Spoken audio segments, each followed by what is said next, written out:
पुरी का जगन्नाथ मंदिर ये सिर्फ एक पूजा स्थल नहीं है। नहीं नहीं, ये असल में 12वीं सदी का एक ऐसा इंजीनियरिंग रहस्य है जो आज भी मॉडर्न साइंस को सोचने पर मजबूर कर देता है। तो सबसे पहला सवाल जो दिमाग में आता है, और ये वाकई हैरान करने वाला है, कि बिना किसी सीमेंट या किसी भी तरह के मॉडर्न बाइंडर के ये 214 फुट ऊंची विशाल इमारत सदियों से आखिर खड़ी कैसे है। और फिर वो रहस्य जिसके बारे में सबने सुना होगा, मंदिर के शिखर पर लगा एक ऐसा ध्वज जो हवा की दिशा के खिलाफ लहराता है। ये तो पहली नजर में लगता है जैसे फिजिक्स के नियमों को ही चुनौती दे रहा हो। जरा सोचिए, इतनी भारी, इतनी विशाल संरचना, और उसकी नींव कहाँ है? रेतीली जमीन पर। ये अपने आप में एक बहुत बड़ी इंजीनियरिंग चुनौती रही होगी। तो चलिए आज इस 900 साल पुरानी इंजीनियरिंग के अजूबे के एक एक रहस्य को खोलते हैं, इसे डिकोड करते हैं और समझने की कोशिश करते हैं कि इस चमत्कार के पीछे की प्राचीन तकनीक आखिर थी क्या। ठीक है, तो शुरुआत करते हैं मंदिर की मुख्य संरचना से। देखते हैं कि ये बिना किसी आधुनिक सीमेंट या गारे के आपस में जुड़ी कैसे है। इस तकनीक का नाम है ड्राई मेसनरी। इसमें देखिए, हर पत्थर को एक पजल के टुकड़े की तरह इतनी सटीकता से तराशा गया है कि वो एक दूसरे में एकदम परफेक्ट फिट हो जाए, जरा सी भी चूक की कोई गुंजाइश ही नहीं। और देखिए, ये सिर्फ एक दूसरे पर रखे नहीं गए हैं। इन पत्थरों को आपस में इंटरलॉक करने के लिए लोहे के क्लैंप का इस्तेमाल हुआ और फिर जोड़ों को पिघले हुए सीसे से सील कर दिया गया। अब सोचिए, जब वो सीसा ठंडा हुआ होगा तो उसने एक ऐसा अटूट बॉन्ड बनाया होगा जो इस पूरी संरचना को एक असाधारण मजबूती देता है। कमाल है ना।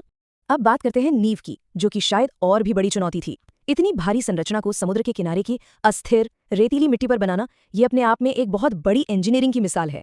तो समाधान क्या था? बेहद सरल लेकिन उतना ही असरदार। उन्होंने बस एक बहुत बड़ा गड्ढा खोदा, उसे अच्छी तरह से रेत से भर दिया और मंदिर ठीक उसके ऊपर बना दिया।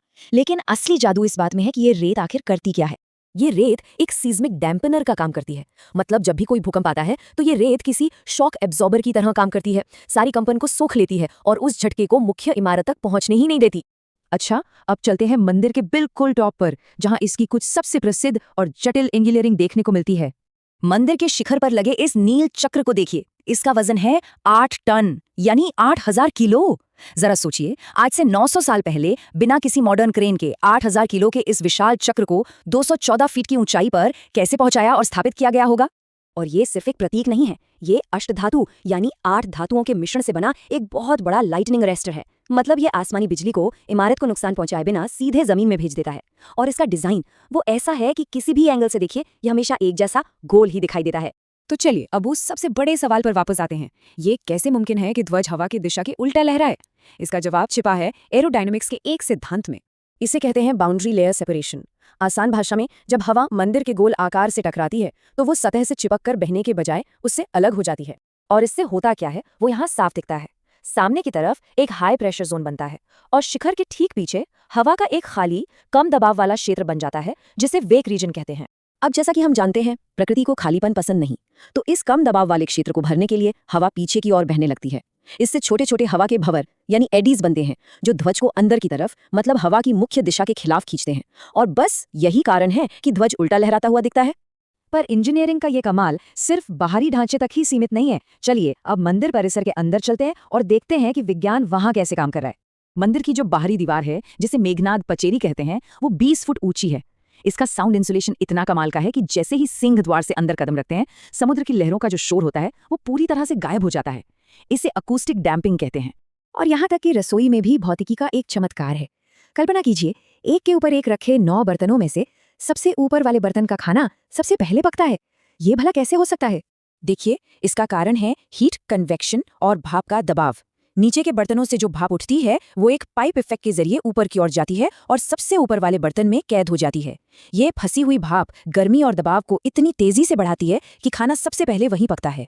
तो जब हम इन सभी तथ्यों को एक साथ जोड़कर देखते हैं तो एक साफ तस्वीर उभरती है। ये सिर्फ एक मंदिर नहीं है, बल्कि विज्ञान की एक जीते जागती प्रयोगशाला है। इसके निर्माताओं ने स्ट्रक्चरल इंजीनियरिंग, सिस्मोलॉजी यानी भूकंप विज्ञान, फ्लूइड डायनामिक्स और थर्मोडायनामिक्स जैसे विज्ञान के ना जाने कितने क्षेत्रों में महारत हासिल की थी। ये उनकी उस समय की समझ की अविश्वसनीय गहराई को दिखाता है। और ये हमें एक बहुत ही दिलचस्प सवाल पर लाकर छोड़ देता है। अगर ये सब कुछ 900 साल पहले संभव था, तो सोचिए प्राचीन ज्ञान के और कितने खजाने हैं जो बस खोजे जाने का इंतजार कर रहे हैं। पुरी का जगन्नाथ मंदिर ये सिर्फ एक पूजा स्थल नहीं है। नहीं नहीं, ये असल में 12वीं सदी का एक ऐसा इंजीनियरिंग रहस्य है जो आज भी मॉडर्न साइंस को सोचने पर मजबूर कर देता है। तो सबसे पहला सवाल जो दिमाग में आता है, और ये वाकई हैरान करने वाला है, कि बिना किसी सीमेंट या किसी भी तरह के मॉडर्न बाइंडर के ये 214 फुट ऊंची विशाल इमारत सदियों से आखिर खड़ी कैसे है? और फिर वो रहस्य जिसके बारे में सबने सुना होगा, मंदिर के शिखर पर लगा एक ऐसा ध्वज जो हवा की दिशा के खिलाफ लहराता है। ये तो पहली नजर में लगता है जैसे फिजिक्स के नियमों को ही चुनौती दे रहा हो। जरा सोचिए, इतनी भारी, इतनी विशाल संरचना, और उसकी नींव कहाँ है? रेतीली जमीन पर। ये अपने आप में एक बहुत बड़ी इंजीनियरिंग चुनौती रही होगी। तो चलिए आज इस 900 साल पुराने इंजीनियरिंग के अजूबे के एक-एक रहस्य को खोलते हैं, इसे डिकोड करते हैं और समझने की कोशिश करते हैं कि इस चमत्कार के पीछे की प्राचीन तकनीक आखिर थी क्या। ठीक है, तो शुरुआत करते हैं मंदिर की मुख्य संरचना से। देखते हैं कि ये बिना किसी आधुनिक सीमेंट या गारे के आपस में जुड़ी कैसे है। इस तकनीक का नाम है ड्राई मेसनरी। इसमें देखिए, हर पत्थर को एक पजल के टुकड़े की तरह इतनी सटीकता से तराशा गया है कि वो एक दूसरे में एकदम परफेक्ट फिट हो जाए। जरा सी भी चूक की कोई गुंजाइश ही नहीं। और देखिए, ये सिर्फ एक दूसरे पर रखे नहीं गए हैं। इन पत्थरों को आपस में इंटरलॉक करने के लिए लोहे के क्लैंप का इस्तेमाल हुआ और फिर जोड़ों को पिघले हुए शीशे से सील कर दिया गया। अब सोचिए, जब वो शीशा ठंडा हुआ होगा तो उसने एक ऐसा अटूट बॉन्ड बनाया होगा जो इस पूरी संरचना को एक असाधारण मजबूती देता है। कमाल है ना? अब बात करते हैं नींव की, जो कि शायद और भी बड़ी चुनौती थी। इतनी भारी संरचना को समुद्र के किनारे की अस्थिर रेतीली मिट्टी पर बनाना, ये अपने आप में एक बहुत बड़ी इंजीनियरिंग की मिसाल है। तो समाधान क्या था? बेहद सरल लेकिन उतना ही असरदार। उन्होंने बस एक बहुत बड़ा गड्ढा खोदा, उसे अच्छी तरह से रेत से भर दिया और मंदिर ठीक उसके ऊपर बना दिया।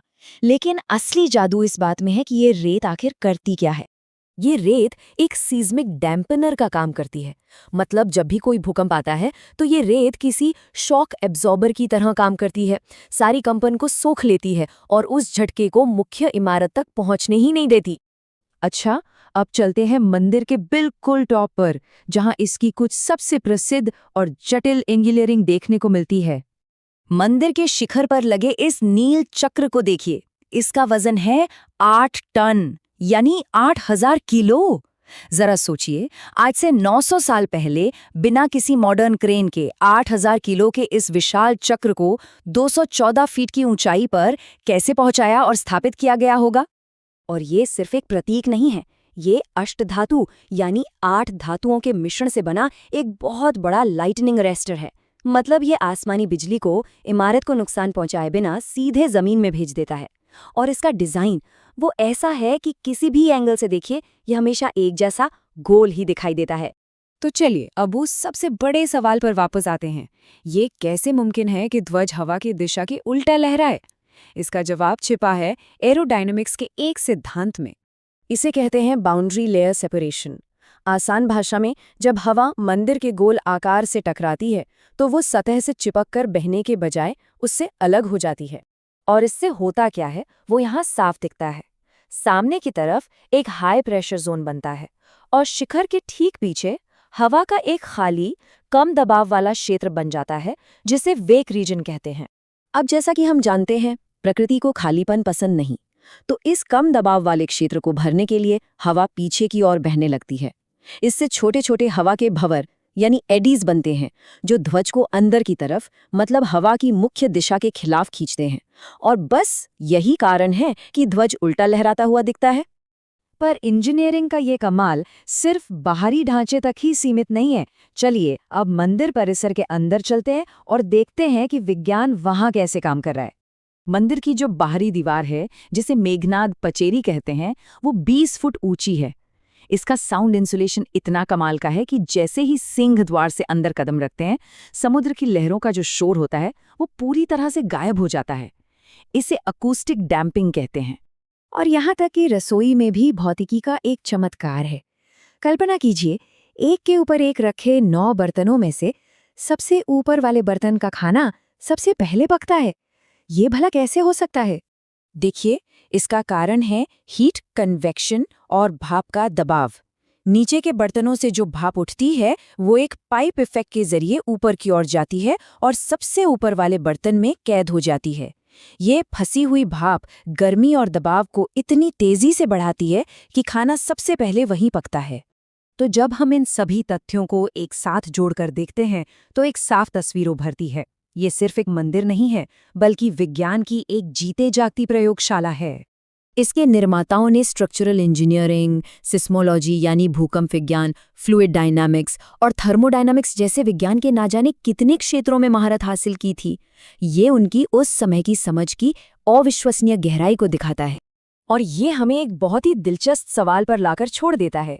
अगर ये सब कुछ 900 साल पहले संभव था, तो सोचिए प्राचीन ज्ञान के और कितने खजाने हैं जो बस खोजे जाने का इंतजार कर रहे हैं।